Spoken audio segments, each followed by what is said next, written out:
later today, the crew of NASA's Artemis II mission to the moon will return to Earth.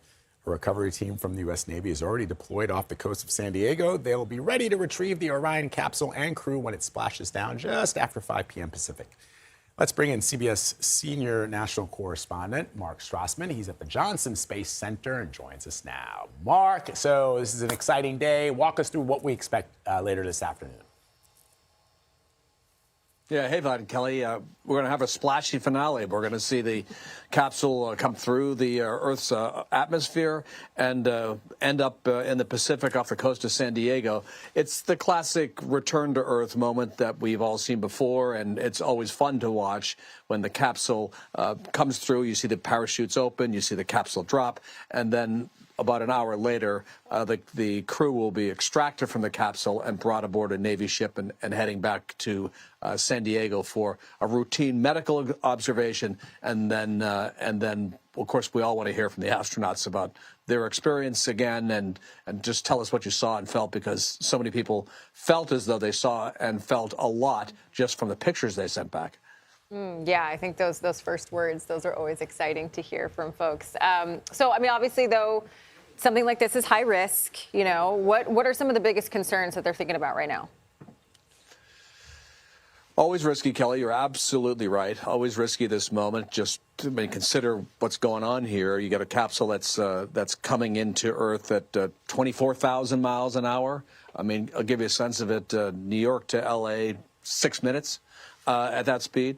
Then it has to come through the heavy Earth atmosphere. At that point, the temperatures can rise about to 5,000 degrees. That's half the surface temperature of the sun. And at that point, the heat shield becomes critical. It has to work to protect the crew. The heat shield had an issue with Artemis I. It didn't perform exactly as expected. NASA made an adjustment, keeping the same heat shield, but adjusting the trajectory of the reentry, hoping to spread the heat in a different direction and allow the heat shield to do its job. That'll be the main question mark tonight as the capsule heads back. But of course, everyone has confidence here at NASA that it's going to work, and fingers crossed that they're right. Yeah, I think we all do. We're all praying for the safe return of those astronauts. Mark, thank you very much, my friend. Appreciate you.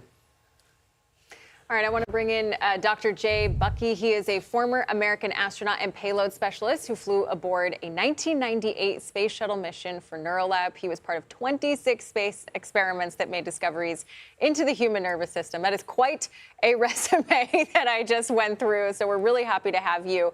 You know, what are some of the ways that the crew could be preparing right now for this splashdown? Like, give us a window into what's going on right now.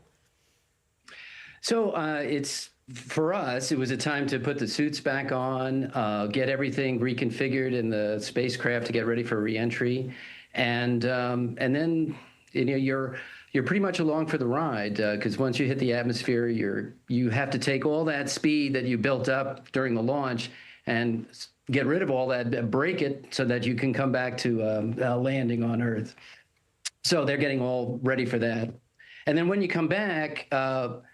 You adapted to weightlessness while you're up there. Now you have to kind of readapt to being on Earth. So a lot of the things they may notice is their balance may be a little off, because when you're in space, your balance system gets used to the idea of gravity not being present.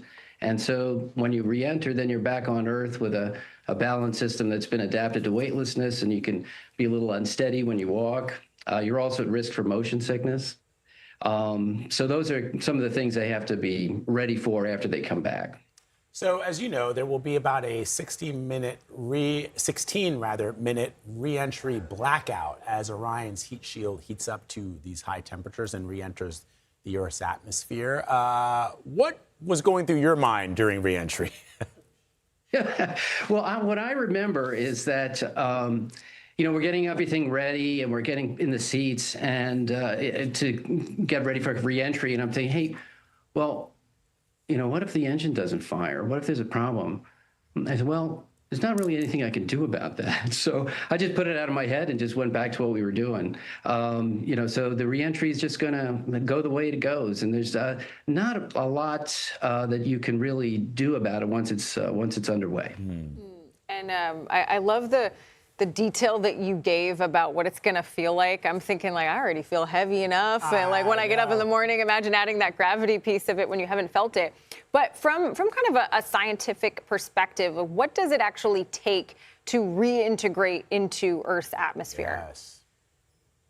Oh, so when you come back, so as I mentioned, the balance system, my crewmate Jim, who was sitting next to me after we landed, he said, "Hey, tilt your head forward."